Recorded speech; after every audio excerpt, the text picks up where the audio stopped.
Fala galera, seja bem-vindo ao canal Gui Teles na área. Vamos lá para mais um dia de análise do mercado cripto.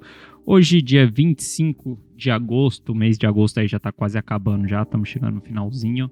E vamos ver como que o mercado está aí, né? Vamos ver como que está essa lateralidade, se a gente consegue tirar alguma informação interessante ou não. Porque essa última semana, desde sexta-feira, cara, o mercado está sem direção. Está numa lateralização, é muito mais complexo da gente analisar quando a gente está numa lateralização, quando o preço está andando de lado, beleza? Mas vamos ver o que dá para a gente tirar de informações sobre isso daí e também vou atualizar vocês um pouco da minha estratégia que eu venho tomando aí no mercado, beleza? Se você não é inscrito no canal, considere se inscrever no canal, porque aqui eu trago um mega conteúdo todos os dias da semana, principalmente quando a gente fala de dados on-chain, que não vai ser o caso de hoje, beleza? Mas te garanto que vou trazer um mega conteúdo hoje também. E caso esse conteúdo faça sentido para você, deixa seu like para eu saber que esse conteúdo tá sendo relevante, beleza? Se não for relevante, cara, não precisa deixar like não, porque eu não tô aqui para me ligar like, beleza? Mas chega de papo, chega de enrolação, bora lá ver como que o preço está se comportando aí no mercado. Preço do BTC na tela. A gente ainda está na região dos 21.500, né? Mercado andando literalmente de lado depois dessa queda aí que a gente teve. O que a gente vê é que o volume está meio neutro, né? Então a gente tem um pouco mais de volume vendedor, mas a gente teve um dia aqui de volume comprador também. O preço não está indo para nenhum dos lados. A gente não consegue tirar muitas informações disso daqui, né? Se eu puxar o BTC barra Tether, só vamos ver o barra Tether como que tá o volume. Volume mesma coisa, aí tá bem mais ou menos aí, né? A gente tá tendo, para os dois lados, a gente tá tendo volume, beleza? Então isso daí acaba dando pouca informação para nós do que o mercado quer fazer. A gente vai ter dois padrões sendo formados aqui exatamente nesse momento. Um padrão é uma confirmação de um pivô de alta, né? Caso o mercado venha buscar o rompimento desse topo aqui, a gente pode ter um pivô de alta no semanal. Outro padrão é simplesmente a gente vir perder aqui e aí caracterizar um topo mais baixo que o topo anterior, beleza? E aí isso daqui vai entregar sim mais queda lá na frente. Ainda não dá para saber o que o mercado quer fazer, pode ir para os dois lados, eu sei, isso é o tipo de informação que não ajuda ninguém. Quando você olha para o gráfico ou quando tem um analista falando pode ir para cima ou pode ir para baixo, cara, eu sei que isso daqui não ajuda ninguém, não muda nada no dia de ninguém nesse mercado, mas até mesmo eu tenho essa dúvida aí do que fazer exatamente nesse momento, se o mercado vai para cima ou vai para baixo, porque a gente está vivendo nessa lateralidade. É muito complexo esse período, beleza? O que eu posso fazer, o que está sobre o meu controle de fazer, cara, a lateralidade está aí no mercado, o que está sobre o meu controle de fazer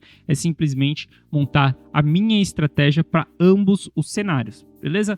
Quando eu puxo análise on-chain, se você voltar nos vídeos dessa semana, você vai ver que, cara, eu sou super bullish no mercado devido à análise on-chain. Acredito fortemente que a gente bateu fundo nos 17.800, acredito que a gente vai lateralizar, vai ser chato o mercado mesmo, que a gente não vai voltar para 50 mil dólares ainda esse ano. Não acredito muito nisso, mas acredito que o pior já passou no mercado. Estamos vivenciando um excelente momento de aporte no mercado. Então eu tenho dois pontos principais no mercado. Para mim, o ponto dos 18.800 é um ponto principal do mercado. Por quê? Caso a gente perca os 18.800, para mim, o mercado vai buscar um fundo mais baixo e a gente não vai ter formação de fundo nos 18.800. O BTC, ele nunca fez um fundo duplo em um bear market. Ele nunca voltou no preço mais baixo, no bottom, durante um bear market. Por isso, se a gente perder os 18.800, é uma estratégia que eu chamo de bunda na parede, que é me prevenir de uma possível queda lá na frente. É simplesmente a gente perdeu essa região aqui, fechando abaixo dessa região. Eu sempre analiso o fechamento do candle diário. Para mim, o gráfico é diário, sempre uso isso. E para mim, fechou abaixo dessa região é um sinal de venda do mercado. Porque o mercado pode voltar aqui nos 18.800 e ele também pode perder e ele pode voltar logo em seguida, caracterizando um trap no mercado. Caso ele faça isso, beleza, e o candle fecha abaixo ali, eu aceito o stop e o mercado volta, logo em seguida, no candle seguinte, que seria no dia seguinte, eu reentro no mercado novamente, beleza? Vendo ali nos 18.700, vamos se dizer, e aí tenho que recomprar 19, tá tudo bem. Isso daí é um loss que eu aceito, isso daí se chama um gerenciamento de risco, porque caso a gente perca esse fundo aqui, temos grande probabilidade da gente buscar um fundo mais baixo, que quiçá os 14 mil dólares, que tanta gente fala que a gente pode chegar nos 14 mil dólares. Eu não acredito nessa hipótese de que a gente possa chegar nos 14 mil dólares, mas não é porque eu não acredito que eu vou ficar simplesmente com a bunda na janela, bunda na parede. Perdeu esse fundo aqui,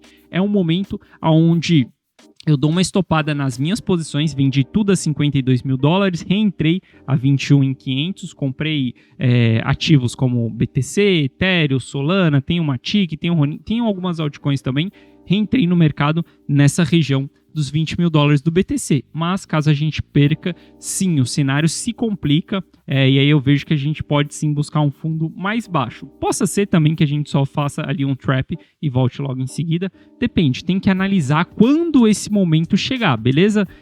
Mas dizendo para vocês, esse daqui é um grande ponto que tem que ficar de olho no mercado, os 18.800 do BTC. Hoje, olhando aqui, para quem acompanha a minha estratégia, sabe que eu aportei 100% do capital que eu tinha para colocar em cripto, eu coloquei nesse período. Devido a essa grande queda que a gente teve no mercado aqui, e os dados on-chain está cada dia mais me confirmando que a gente voltou, que a gente está formando fundo do mercado, cara, todos os indicadores que eu busco na análise on-chain estão super favoráveis para mim e todos os indicadores nos dados on-chain me dão uma tranquilidade super grande no mercado. Essa tranquilidade que eu tenho no mercado devido aos dados on-chain me dá mais conforto de colocar até mais capital dentro do mercado cripto. Ou seja, eu acabei liquidando algumas posições que eu tinha na semana passada na bolsa, em stock market mesmo, e deixei esse caixa, acabei fazendo um caixa e deixei esse caixa para sim uma possível reentrada novamente dentro das criptos. Ou seja, eu tinha me exposto 100% àquilo que eu queria me expor no mercado, mas por toda a confiança que eu estou tendo através da análise on-chain, eu estou colocando mais capital disponível para aportar em cripto. Dito isso daí, que eu estou com esse caixa agora, isso era uma indecisão que eu tinha nos últimos vídeos, esse capital não estava disponível para cripto, mas hoje ele está disponível para cripto. O que eu vejo como uma possível região de compra vai ser, eu vou chamar essa região aqui de buy zone, que é uma região de compra mesmo para mim, então o preço chegando próximo dessa região aqui, eu vou estar comprando, aportando mais no mercado. Hoje, o ponto que nós estamos é um super ponto de compra para quem ainda não entrou no mercado. Para quem não tem exposição no mercado, cara, se está em um excelente ponto de compra, compra nessa região, stop abaixo dessa mínima. Lembrando, isso daqui não é recomendação de investimento, é simplesmente uma estratégia que eu tomaria no mercado. Dito isso daí, eu estou olhando como essa região aqui sendo ponto de compra. Ou seja, se o mercado voltar para essa região aqui, eu venho com um sentimento bearish, porque a gente vai ter formado um topo mais baixo que o topo anterior. Isso daí pode indicar sim que a gente vai minimamente voltar até essa região aqui, ou quiçá perder essa região aqui e formar um novo fundo lá na frente, mas eu estou vendo toda essa região aqui como um ponto de compra no mercado. Esse ponto de compra, ele vai respeitar um stop, a estratégia bunda na parede, que é a estratégia inicial lá na frente. Vou comprar nessa região aqui, vou tentar comprar o mais próximo possível de 18.800, caso o mercado caia aqui, ele vem aqui embaixo, mas sabendo que se o mercado perder os 18.800, se o mercado fechar abaixo dos 18.800, eu vou ter que liquidar todas as minhas posições, as posições que foram compradas aqui e essas novas posições que foram compradas aqui também, beleza? Essa é a estratégia que eu tenho para o mercado cripto agora. Caso o mercado ele queira fazer o pivô de alta aqui no semanal e ir embora para o mercado, esse dinheiro que eu deixei disponível para cripto, ele não vai entrar agora, ele vai ficar em stand-by mesmo, em caixa, e aí só quando a gente tiver uma confirmação lá na frente mesmo, uma confirmação muito mais atrasada, eu entro com esse capital ou eu volto com esse capital para o stock market. Simplesmente estou colocando esse capital hoje disponível para entrar em cripto, porque eu estou vendo como uma baita oportunidade de compra novamente no mercado. Toda essa região aqui eu vejo que, cara, o preço está extremamente descontado. Na verdade, aqui hoje eu vejo que o preço está extremamente descontado. Depois dessa queda aí que a gente teve, eu vejo que o preço está com uma baita oportunidade de compra. Só não vou entrar porque, é o que eu falei, o que eu queria me expor a cripto, eu já me expus a cripto. Então, beleza, já estou surfando já todo esse movimento que a gente está tendo no mercado. Não tenho mais ganância de colocar mais capital nessa região aqui. Vou ter ganância de colocar mais capital se a gente chegar próximo dessa região aqui, porque aí eu vou estar enxergando como uma segunda oportunidade de aportar nessa região, que tem sido a região onde os dados on-chain, cara, abaixo dos 21.500, se você puxar os dados on-chain, abaixo dos 21.500, todos os indicativos estão gritando que estamos caracterizando fundo no mercado. Por isso, aí eu quero aportar mais ainda no mercado. Mas se eu for aportar mais, isso daí dá mais ou menos uns 30% ou 40% do que eu já tenho no mercado, beleza? É uma bagatela muito grande ainda também, mas a maior parte, querendo ou não, ela já está no mercado cripto. Então eu estou vendo toda essa movimentação de queda aí como uma possível oportunidade de compra, principalmente, cara, se a gente puxar os dados on-chain.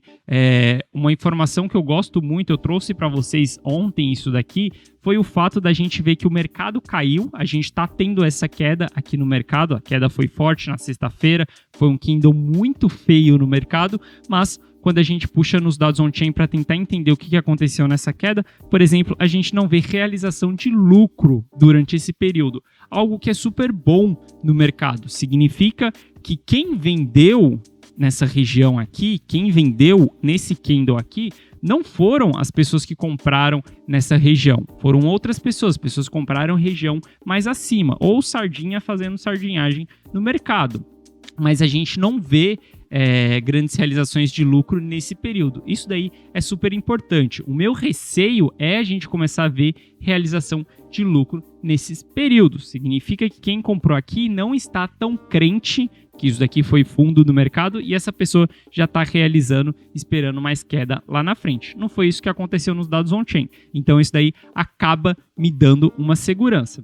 Beleza? Quando a gente olha pro BTC, cara, a gente vê que o gráfico não tá bonito do BTC. A gente não tá tendo grandes movimentações no mercado. A gente vê que, cara, a semana passada negativa, aí só sexta-feira engolfou 3 semanas que nós tivemos aqui. Então isso daqui foi muito feio no mercado. A gente vê que o gráfico do BTC não tá tão bonito. Diferente do Ether, quando a gente puxa o Ether, o Ether no semanal, cara, ele tá bem mais bonito, porque a gente já teve uma recuperação, já praticamente uma recuperação em V que aconteceu no mercado, de toda essa queda aqui, né, do breaking down, se foi o breaking down aqui, né, a gente teve uma recuperação em V super rápida, já estamos em $1.700, já subiu 100% já, então o Ether tá muito mais bonito graficamente do que o BTC. E quando a gente olha o Ether também, a gente vê que o Ether fez uma correção, mas o BTC, a gente está falando que ele já está ali para perder quer ver? O último fundo que ele teve aqui no gráfico diário. Se ele perde esse fundo aqui, que ele teve no gráfico diário, ele vai voltar lá para a região mais baixa, o bottom do mercado que a gente teve, 3 vezes que tocou nessa região aqui. O Ether já não, o Ether ele só perdeu essa região aqui, ele ainda tem essa região aqui como suporte também, para depois ele chegar lá no fundo, sendo que o fundo dele está bem distante, né? A gente precisaria ter uma queda aí no Ether para ele perder o fundo, cara, a gente está falando de uma queda de 40%. Para a gente cair 40% no Ether aí, o BTC vai ter que perder muito mais do que somente ele perder esse fundo aqui, né? Ele cair 9% aí, não vai fazer o Ether voltar lá para o fundo dele. A gente precisa ter uma queda muito maior. Então, no Ether, o gráfico do Ether está muito mais bonito, mas isso daí também deixa um pouco mais arriscado, né? Por exemplo, o BTC, eu falo bastante. Você pode entrar aqui com stop abaixo dessa mínima, né? Quem for entrar nessa região pode ter um stop curto aqui abaixo dessa mínima, mas realmente um stop seguro seria a 14%. A gente perder nos 18.800 lá embaixo. Seria mais conservador você ter esse stop. No Ether, a mesma coisa. Pode ter um stop aqui a 10%, mas o stop mais conservador de perca de tendência do mercado seria a 40%. Está muito distante, não dá para deixar esse stop aqui, porque é uma operação muito arriscada. Você vai estar com um risco muito alto, beleza? Se for entrar em Ether, stop a 10% ou, quiçá, aqui, stop a 20%. Então, o Ether, como ele deu essa esticada, ele deixa a entrada mais arriscada. O BTC ainda não deixa essa entrada tão arriscada. Se a gente buscar Solana também, a gente vai ver que Solana não está tão arriscado assim. Claro que a gente vai aumentando a proporção, né, de ganho e de perda também quando a gente vai descendo o market cap. Então Solana, se ela perde esse fundo aqui, ela estaria mais ou menos ali na mesma região que o BTC. Para ela perder o fundo que foi marcado lá nos $25, cara, é 30%. Então é bem menos, Solana tá bem menos arriscada de perder o fundo dela do que Ether, por exemplo, que aí vai dar, se a gente pegar o fundo aqui, vai dar quase 50%. Então o Ether deu uma boa esticada. Cara, não quer dizer que você não pode entrar nesse ativo. Não, claro que você pode. A Ether está super forte. A gente tem a narrativa do Demerge, algo que está chamando muita atenção para o ativo e o preço do ativo está subindo bastante. Mas, lembrando, perdendo o Ether caindo aí, um stop mais seguro seria mesmo abaixo ali dos $1.000, né? Na verdade, os $980. Uso muito o gráfico do BTC para tomar decisões em outras criptos também. Então, se o BTC perdesse esse fundo aqui, cara, eu já ficaria com o pé atrás já do Ether, mesmo que estejamos longe da região dos $1.000, beleza? Como eu falei com vocês, Solana tá menos arriscado do que o Ether, né? Porque o Ether subiu bastante, Solana nem tanto, então a gente tem Solana aí lateralizando também, dando oportunidades de entrada aqui, com um stop bem curto aqui, de 10%, um stop mais seguro seria aqui em 16%, se você quiser ser bem conservador, aí já seria, eu colocaria no fechamento desse candle aqui, né, de 20%, ou se não, 30% aí de loss, beleza?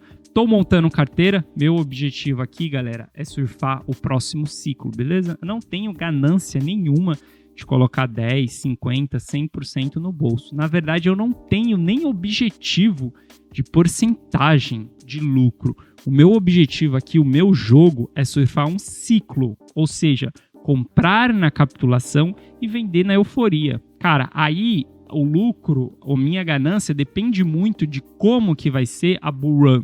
Se a bull run vai ser bem esticada, se a bull run vai ser curta, isso daí depende um pouco de como vai ser essa bull run. Mas o meu objetivo é pautado na análise on-chain, porque para mim, na análise on-chain, eu consigo identificar fundos e topos do mercado. Não um preço mais alto e nem um preço mais baixo. Isso daí é impossível de fazer, mesmo na análise on-chain. Mas você consegue descobrir a região de topo e a região de fundo. Qual que é a região de fundo? Região de capitulação. Essa região que estamos agora, momento de aporte agora, capitulação. Qual que é meu intuito em venda? Simplesmente em euforia. Esse é o sentimento do mercado que eu quero estar vendendo no mercado, beleza? Então eu pauto muito essa tomada de posição em cima da análise on-chain. Então não sei se vai dar 2x, se vai dar 10x, se vai dar 100x. Não sei, cara, aonde que pode chegar. Eu nunca duvido do mercado, tanto para queda, tanto para alta também. Pode ser que a alta seja muito maior do que o que eu espero, mas a queda também pode ser muito maior. Por isso, estratégia bunda na parede. Se a gente perde os 18.800, tô fora do mercado novamente, sai em $52.000, saio novamente e vou esperar mais informações para achar um novo ponto de compra no mercado. Dito isso daí, vamos ver o que mais que a gente tem para falar. Algo que tá interessante aí da gente ver, não tão interessante, né, porque tá subindo pra caramba, é o DXY, né, a força do dólar, mas é interessante a gente acompanhar, principalmente, hoje já é quinta-feira, né, na verdade a gente só tem mais amanhã, mas talvez na próxima semana a gente já tenha uma definição do que o DXY quer fazer aí. Se o DXY ele rompe essa região aqui, cara, vai ser meio feio no mercado. Aí sim o dólar estará ganhando mais força no mercado. Claro que essa força do dólar ela tem muito a ver também com a crise que a Europa está passando. Então a gente tem a crise energética na Europa, a Europa está começando a aumentar a taxa de juros lá, os Estados Unidos já está aumentando bastante, talvez na próxima reunião a gente aumente 0,75. Então tudo isso está fazendo com que a força do dólar suba. Mas esse também é um gráfico que nos indica se as pessoas estão tendendo a correr mais risco ou se as pessoas estão tendendo a ficar mais seguras no mercado. Quando a gente tem uma procura por dólar, as pessoas estão ficando mais seguras no mercado. Claro que a Europa está influenciando muito para isso daqui subir, né? Mas se a gente vê o DXY porrando para cima, é algo muito negativo para o nosso mercado também. Por que é negativo? Tem muita gente que fala, cripto foi feita para ser contra o mercado financeiro, contra o sistema, né? Na verdade, é isso que a gente fala. A cripto foi feita para ser contra o sistema. O sistema tem uma política monetária que não é legal, então nas criptos, no BTC, a gente tem uma política monetária bem diferente. Uma política monetária bem melhor para o usuário, que é uma valorização e não uma desvalorização. Só que tem algo, quando as pessoas falam isso, elas não sacam que o preço do ativo não tem nada a ver com o valor do ativo. O valor do ativo, o valor do BTC é com que ele não seja igual uma política monetária de um governo. Então, ele é antissistema, o valor do ativo. Mas o preço de tela, o preço quanto a gente paga por esse ativo, como ele está sendo negociado em bolsa, por exemplo, a gente paga por esse ativo. E esse pagamento por esse ativo, ele é influenciado pelo ciclo monetário, ou seja, o ciclo monetário é se a gente tem mais dinheiro em circulação, a gente tem a população mais rica, a gente tem mais poder de compra nas pessoas. Isso daí é consequência de uma inflação também. Quando a gente tem a inflação subindo, a gente tem maior probabilidade de enriquecer na sociedade. A gente tem a probabilidade maior de fazer mais dinheiro com qualquer coisa que você esteja mexendo, esteja empreendendo, se você esteja trabalhando para alguém, aumento de salário, tudo, você consegue esse movimento de enriquecer durante um aumento da inflação. Tem muita gente que mete o pau na inflação. Sim, a inflação é uma merda, porque as coisas ficam mais caras, mas é exatamente nesse período que você consegue enriquecer mais fácil, é onde a gente tem bolsa subindo, é onde você consegue vender produtos mais caros, é onde os salários aumentam. Cara, tudo durante a inflação. Quando a gente tem o oposto na economia, que é a inflação caindo, significa que os governos estão entrando em ação para diminuir essa inflação. E essa entrada em ação é aumento da taxa de juros, é tirando dinheiro de circulação, que é o que o Fed está fazendo. Então, tudo isso dificulta com que você enriqueça, porque se tem menos dinheiro circulando na sociedade, é muito mais difícil esse dinheiro ir parar na sua mão, porque tem menos dinheiro circulando no mercado, e aí é mais difícil a gente ter os mercados subindo, o preço das coisas encarecendo, você tendo aumento salarial, é tudo mais difícil quando a gente tem a curva da inflação apontando para baixo. Isso se chama ciclo econômico. E aí, quando a gente tem esse ciclo dificultado, cara, é difícil o preço do ativo subir, porque as pessoas estão com menos dinheiro na mão, as pessoas estão mais inseguras, a gente tem menos aumento salarial. Tudo isso vai impactando para que as pessoas não queiram pagar mais caro pelo ativo. Então, isso faça com que o preço do ativo ele caia e não com que o preço suba. Isso é muito louco, porque se a gente pensar, cara, a inflação é uma merda. Sim, ela é uma merda, ela estraga tudo porque a gente paga mais caro em tudo, mas é exatamente nos períodos que a gente tem essa expansão monetária, né? A inflação é uma consequência da expansão monetária. Então, quando a gente tem essa inflação, quando a gente tem essa expansão monetária acontecendo, é a maior oportunidade que a gente tem de enriquecer durante aquele determinado período. Então, por isso, o preço do ativo, o preço do BTC também está intrinsecamente relacionado também com o sistema. Sim, com o sistema que imprime dinheiro. Se o sistema não imprimir dinheiro, fica mais difícil o preço do ativo subir, porque as pessoas vão pagar menos, beleza? Então tem duas coisas super diferentes no mercado. É complexo isso mesmo, de saber que o BTC ele tem um valor. O valor dele é antissistema, o valor do ativo. Mas o preço de tela que a gente vê, esse preço de tela está super relacionado com o sistema, quanto de moeda a gente tem em circulação no mercado. Então, quando as pessoas falam que, o BTC não deveria estar correlacionado com a Nasdaq, correlacionado com o mercado americano, que isso é uma merda, que talvez Satoshi esteja arrependido, porque, cara, tudo isso que é falado é porque não há essa compreensão de que o preço do ativo não tem nada a ver com o valor do ativo. O preço do ativo depende sim da economia, depende sim de quanto de dinheiro a gente tem em circulação. O valor do ativo, que foi todo o ideal que o Satoshi deixou ali, aquilo continua intacto, continua em vigor. Mas, se a gente não ter mais dinheiro em circulação, jamais o preço do ativo vai subir, porque as pessoas não estão pagando por isso. Lembrando, esse preço que a gente vê na tela, o preço que a gente vê na tela do ativo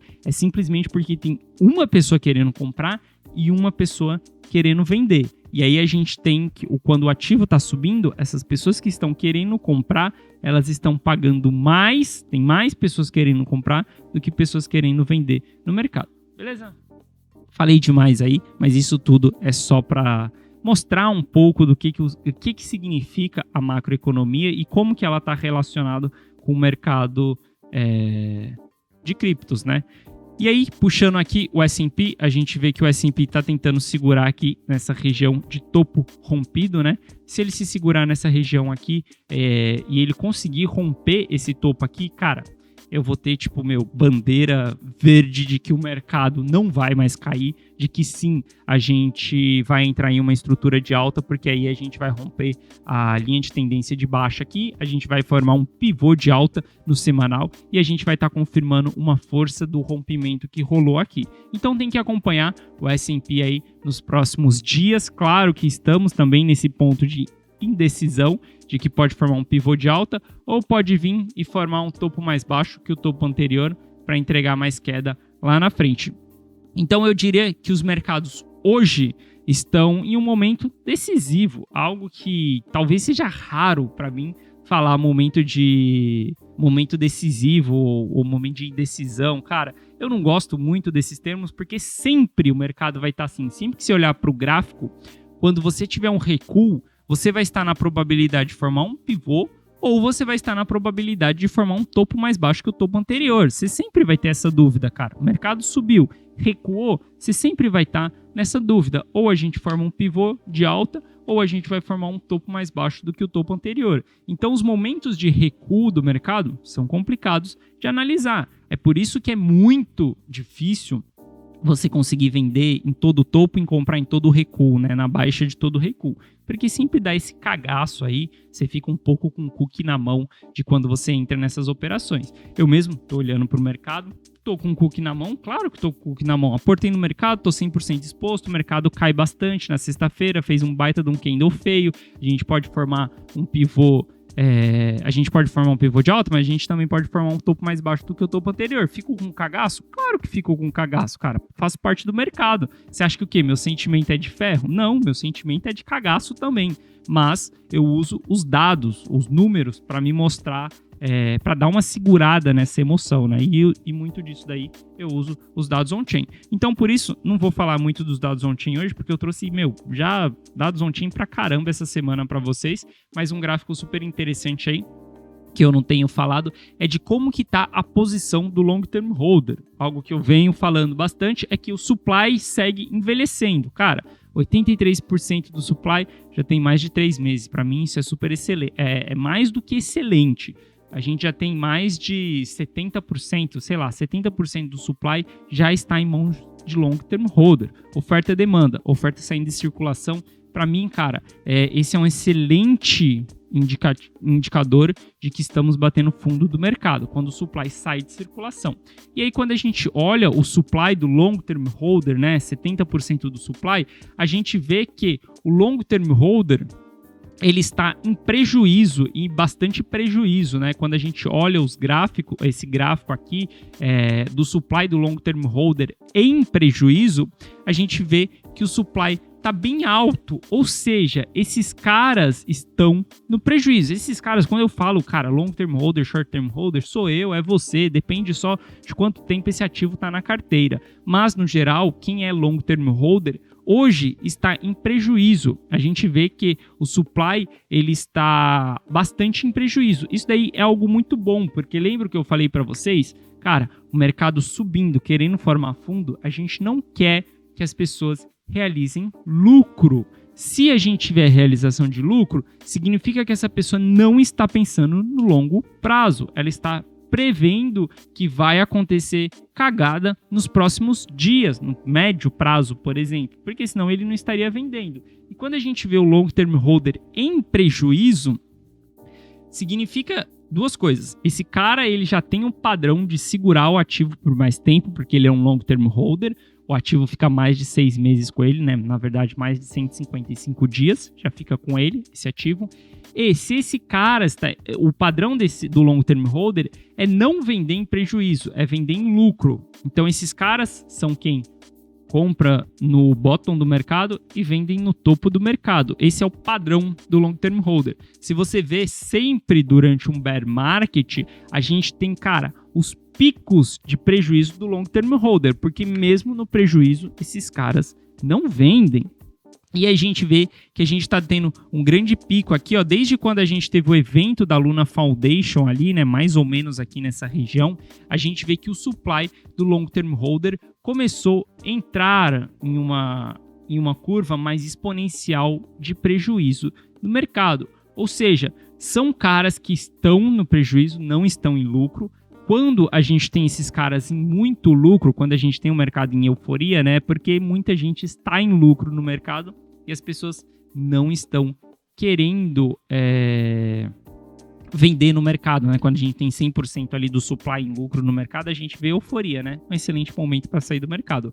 Mas vendo agora que o mercado está caindo, o long term holder está acumulando e o long term holder está com supply no prejuízo, cara, excelente sinal, é isso mesmo que eu quero ver. Então é por isso que eu falo para vocês, todos os dias que passa eu olho os dados on-chain, eu começo a confirmar mais a tese de que os 17.800 foi fundo. Isso me dá segurança para falar, e não só falar, para aportar no mercado também. Pô, já estou 100% exposto e estou falando para vocês que estou colocando mais caixa para me expor no mercado cripto. Por quê? Porque simplesmente toda essa confiança os dados on-chain estão me passando. Para mim, cara, os dados on-chain é fundamental para você identificar fundo de mercado e identificar topo de mercado. Price Action vai nos dizer pontos de compra, pontos de venda e mais precisamente ali o que está acontecendo no curto prazo. Mas para saber mesmo de um ciclo de mercado, cara, os dados on-chain é a maior beleza. E saca uma coisa, isso daqui é uma coisa muito fraca no mercado cripto. Muita gente sabe fazer análise técnica e o price action é super importante? Sim, indispensável. Mas galera, os dados on-chain é a maior maravilha, é o pote de mel desse mercado. Sabe por quê? Não existe nenhum outro mercado que você consiga olhar as informações daquele ativo todos os dias, sendo atualizada todos os dias. Isso daqui, os dados on-chain, é como se você entrasse, cara, dentro de uma empresa na bolsa, sei lá, pega a Apple e você conseguisse ver quantos iPhones ela está vendendo, para quem ela está vendendo, se ela tem perspectiva de aumento de estoque ou diminuição de estoque, se ela está contratando, se ela está demitindo, tudo isso, se você tivesse acesso a tudo isso, seria muito mais tranquilo você investir naquela empresa. Mas a gente não tem tudo isso no stock market, a gente não tem tudo isso nas ações. A gente simplesmente tem que esperar a cada trimestre a empresa reportar os dados para a gente saber se aquilo vai ser bom ou não para o mercado. Então, demora você ter essas informações. Quando a gente pega os dados on-chain do Bitcoin, cara, a gente consegue saber tudo, galera, absolutamente tudo, porque a blockchain, ela é um vidro, cara, dá para você auditar, dá para você ver tudo. Isso é o que mais me chama a atenção no mercado cripto. A gente tem a tecnologia que, é disruptiva, sim, a gente tem a tecnologia que é contra o sistema, sim, a gente tem tudo isso, mas a maior beleza, para mim, das criptos, a maior beleza do Bitcoin é você poder investir no ativo sabendo simplesmente 100% do que está acontecendo com aquele ativo. Para mim, esse é o maior valor que a gente tem dentro desse ativo. É você poder auditar ele. Isso daí, para mim, é o maior valor que a gente tem como especulador. Falando em termos da gente ganhar dinheiro nesse mercado, da gente fazer dinheiro nesse mercado. Para mim, os dados on-chain é fundamental. Então tem que saber, cara. Tem que saber price action, indispensável. Tem que saber análise on-chain. Também tem que saber um pouco de ciclo econômico, né? Ciclo de mercado. Não precisa ir a fundo, não precisa ficar viajando, sendo economista, não. Porque, cara, se você for economista, você vai ver que sempre o mundo está um caos. Se você for economista, sempre o mundo vai estar um caos. Sempre vai ter um problema, sempre vai ter um impasse, sempre vai ter alguma coisa negativa. Economista sempre acha um ponto falho no mercado e na sociedade também, cara. Então, ser economista, você sempre vai ter um viés muito negativo no mercado. Então, você precisa saber pelo menos um pouco ali de como funciona tudo isso, beleza? Mas hoje acho que eu falei demais.